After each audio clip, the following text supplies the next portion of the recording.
Our next subject, I want to talk about something that comes up quite a bit that I feel an obligation just to address. That it's a very misunderstood subject, and I think it's important to know how I feel about it. And that's mares versus geldings.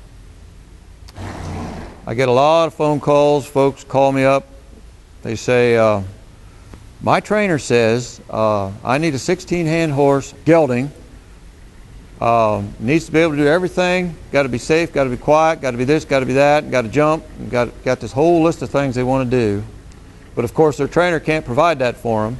But this is what this lady needs. Well, first thing I got to tell you is there's a lot of good horses that aren't 16 hands, and there's also a lot of good mares out there that aren't geldings.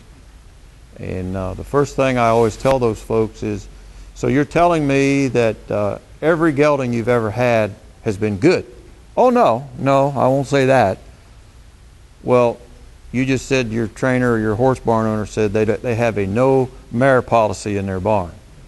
I don't understand that. That basically tells me these people aren't horsemen. That some of the best horses I've ever had were mares. And where some people prefer geldings over mares, that's their preference. For me, I've been at this 35 years and I've owned thousands of horses. And I'll be the first to tell you that I've had as many good mares as if I had geldings. I don't really see the difference. Now, Petey here, he's a gelding. He can't help it. He's born that way. It's all right. My other horse is named Rain. She's a mare. She's as good as any gelding on the place. I like her. I don't think she's ever made one mistake ever.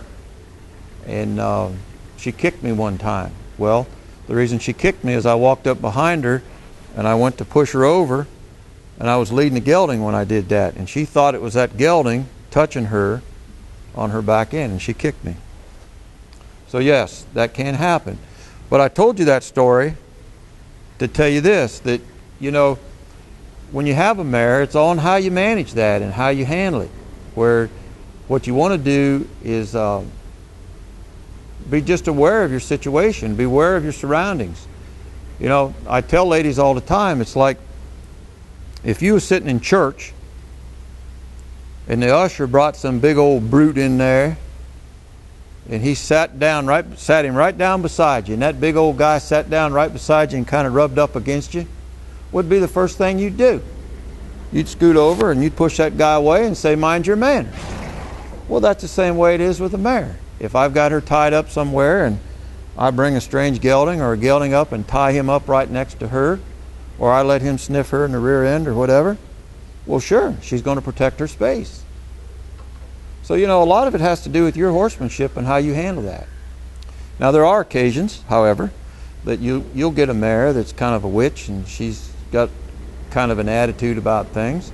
Well, you got to back up and kind of figure out why that is. You know, if she had to work to eat somewhere or come feeding time, she's feed aggressive. You know, has she not been socialized in a herd properly?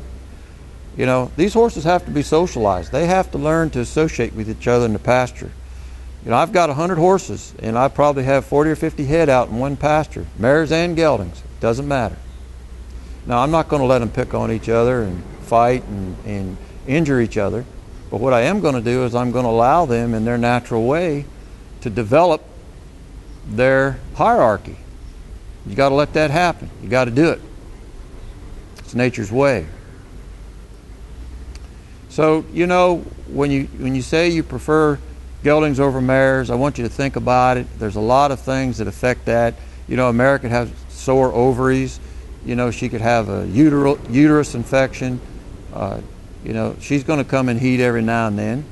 We understand that. We got to deal with it. You know, there are reasons not to have mares.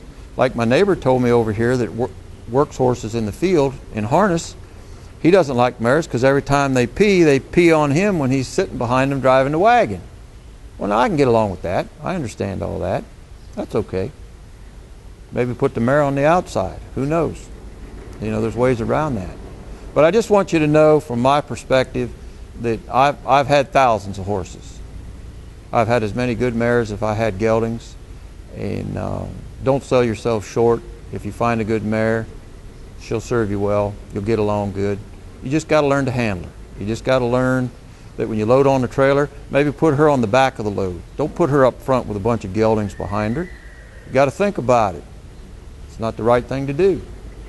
When I load my horses, I load all the geldings on first, and then I put the mares in the back. It's the right way to do it. If I have a horse that's aggressive, mare or gelding, it doesn't matter what, out in the pasture, and if it's aggressive toward the other horses, well, I might gather him up and put him in his own pen somewhere. That's why I've got more than one pasture. So you got to learn to manage your stock, and you got to learn that you know, sometimes it is appropriate to separate them and do different things like that. But for a barn to say they have a no mare policy, and someone says I won't even